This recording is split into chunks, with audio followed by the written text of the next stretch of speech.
जल दुर्लभता और जल संरक्षण एवं प्रबंधन की आवश्यकता।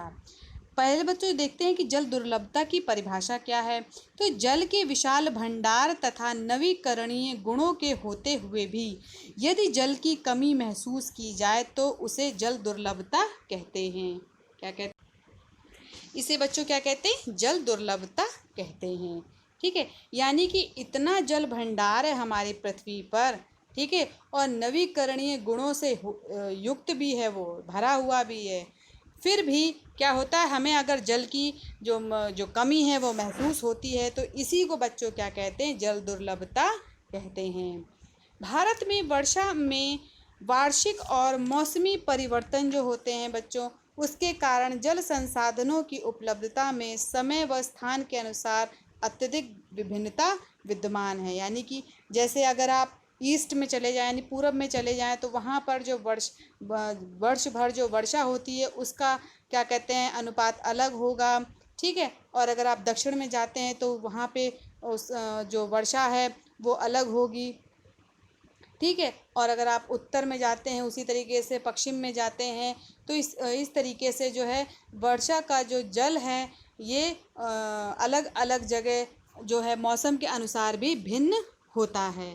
ठीक है बच्चों, अब देखेंगे बच्चों कि जहाँ पर भारत के एक उदाहरण ले लेते हैं हम लोग। जैसे कि जो भारत है हमारा, वहाँ के मौसिन राम एक जगह का नाम है जिसका नाम है मौसिन राम, वो विश्व की सबसे अधिक वर्षा होती है। ये बच्चों कहाँ पे मतलब है जगह, ये भारत में है। वहीं राजस्थान का जो मरुस्थल है वहाँ सूखाग्रस्त है। यानी एक मौसिन राम जगह है, वहाँ पे इतनी वर्षा होती है कि साल भर बारिश ही बारिश होती रहती है। लेकिन अगर राजस्थान को हम देखते हैं तो वहाँ पे बारिश जो होती ही नहीं, बहुत नाम मात्र की होती है। इसीलिए बच्चों जो है वो उसको नाम मरुस्थल रखा हुआ है और वो पूरी तरह सूखाग्रस्त रहता है। ठीक है, अब जल दुर्लभता के कारण देख लेते हैं बच्चों। तो पहला कारण है औद्योगिकरण। औद्योगिकरण यानी कि इंडस्ट्रीज़, यानी कि किस तरीके से जो फैक्ट्रियां लग रही हैं उसकी वजह से जो जल की दुर्लभता है वो मतलब होती है। तो स्वतंत्रता के पश्चात हमारे देश में तीव्र गति से औद्योगिकरण हुआ। यानी कि जब हमारा देश आज़ाद हुआ उसके बाद हमारे जब देश ने प्रगति करनी शुरू करी तो हमारे यहाँ जो औद्योगिक भी स्थापित हुए। उद्योगों की बढ़ती संख्या के कारण अलवणीय जल संसाधनों पर बहुत अधिक दबाव पड़ने लगा। जब वहाँ पे उद्योगों की संख्या बढ़ने लगी तो वो लोग जब उद्योगों के लिए अलवणीय जल यानी कि जो सॉफ्ट जल होता है उसका प्रयोग करने लगे। ठीक है, उससे क्या हो गया, उस जल संसाधन पर अधिक दबाव पड़ने लगा, यानी कि बहुत ही प्रेशर पड़ने लगा। उद्योगों में मशीनों को ठंडा करने के साथ साथ जल विद्युत के रूप में भी पानी का अत्यधिक उपयोग किया जा रहा है। और देखो बच्चों, उद्योग में जो मशीनें होती हैं उनको ठंडा भी करना बहुत ज़रूरी होता है, तो इसके लिए पानी की आवश्यकता होती है। वहाँ तो पानी यूज़ हो ही रहा है, साथ में पानी जो है बच्चों यानी जल जो है वो बिजली बनाने के काम भी आ रहा है। ठीक है, तो इसकी वजह से है जो है वो जल की मतलब कमी महसूस होने लगी है। दूसरा है बच्चों शहरीकरण। शहरीकरण के कारण भी जल दुर्लभता में वृद्धि हुई है। नए नए रोजगार की तलाश में ग्रामीण जनसंख्या का शहरों में प्रवास से शहरों की जनसंख्या में निरंतर वृद्धि हो रही है। बढ़ती जनसंख्या की जीवन शैली के कारण जल के उपयोग में भी वृद्धि हो रही है। अब आपको ये भी पता है कि जो शहर में लोग शहर की तरफ क्यों भाग रहे हैं? नौकरी पाने के लिए, यानी कि रोज़गार इतना ज़्यादा हो गया है तो लोग क्या कर रहे हैं, जो ग्रामीण की जनसंख्या है वो शहरों में भाग रही है और वहाँ पे रहने के लिए, ताकि उन्हें नौकरी मिल जाए।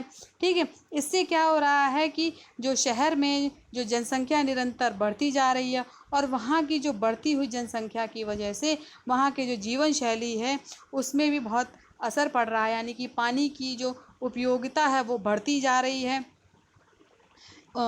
उपलब्धता घटती जा रही है और पानी की ज़रूरत बढ़ती जा रही है। तो ये कारण भी है बच्चों जल की दुर्लभता का। तीसरा कारण है जल प्रदूषण।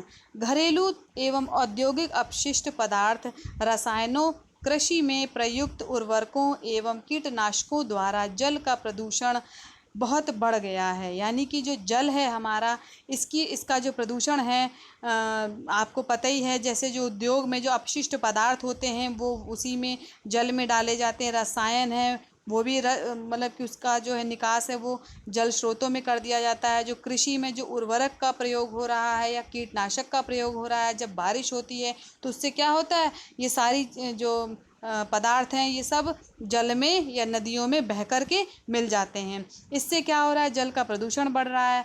ऐसा जल मानव के उपयोग के लिए बच्चों इतना हानिकारक है कि वो नई नई बीमारियां जो हैं उत्पन्न कर रहा है मानव शरीर में। ठीक है, नेक्स्ट है बच्चों निर्वनीकरण। निर्वनी मतलब कि वनों का काटना। निर्वनीकरण उद्योगों, सड़कों, ग्रहों आदि के निर्माण के लिए निरंतर वनों की कटाई की जा रही है।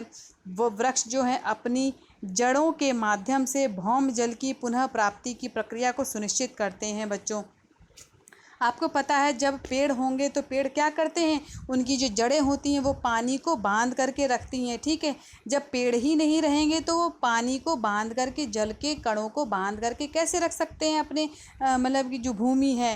ठीक है, इससे क्या होगा कि वो क्या कहते हैं, जब वनों की कटाई होने लगेगी तो पानी अपने आप ही भूमि में ख़त्म होने लगेगा। ठीक है, फिर है नेक्स्ट है बच्चों बढ़ती जनसंख्या। जल अत्यधिक जनसंख्या के घरेलू उपयोगों में ही नहीं बल्कि अधिक अनाज उगाने के लिए भी चाहिए। अतः अनाज का उत्पादन बढ़ाने के लिए जल संसाधनों का अतिशोषण करके सिंचित क्षेत्र को बढ़ा दिया जाता है।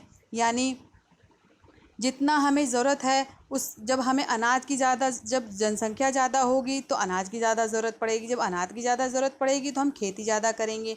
जब खेती ज़्यादा करेंगे तो हमें जल संसाधनों की भी आवश्यकता उससे ज़्यादा पड़ेगी। ठीक है बच्चों, तो ये सारी जो हैं बच्चों एक दूसरे से कनेक्ट हैं जल दुर्लभता के लिए। नेक्स्ट है बच्चों जल का असमान वितरण। भारत में बहुत से क्षेत्र ऐसे हैं जहां सूखा पड़ता है, जैसे कि मरुस्थल है, वर्षा बहुत कम होती है। ऐसे क्षेत्रों में जल दुर्लभता या जल की कमी देखी जा सकती है। आपको पता ही, आपने कई बार देखा होगा टीवी वगैरह में कि राजस्थान की जो महिलाएं होती हैं बच्चों अपने सर पर, अपने हाथों में घड़े लेके जाती हैं, बहुत दूर दूर तक पैदल जाती हैं पानी भरने के लिए। क्यों? क्योंकि वहाँ पानी ही नहीं है ना। नेक्स्ट है बच्चों निजी कुएँ या नलकूप। बहुत से किसान अपने खेतों में निजी कुएं या नलकूपों से सिंचाई करके उत्पादन बढ़ा रहे हैं, किंतु इसके कारण लगातार भूजल का स्तर नीचे गिरता जा रहा है। अब बच्चों जिस कुएं को उन लोगों ने पीने के इस्तेमाल के लिए रखा था, ठीक है, अब उसी कुएं से पानी तो उतना ही है ज़मीन के अंदर, अब उसी कुएं से सिंचाई हो रही है तो पानी का स्तर जो है कुएं में कम होता जाएगा। उसके कारण उससे क्या होगा, पृथ्वी का जल भी कम होता चला जाएगा, है ना। तो भूजल भी उसका जो स्तर है वो नीचे गिरता चला जाएगा और लोगों के लिए जल की उपलब्धता में कमी भी हो सकती है इससे। ठीक है बच्चों, तो ये तो था बच्चों जल दुर्लभता तथा जल दुर्लभता के कारण। ठीक, धन्यवाद बच्चों आज की कक्षा के लिए।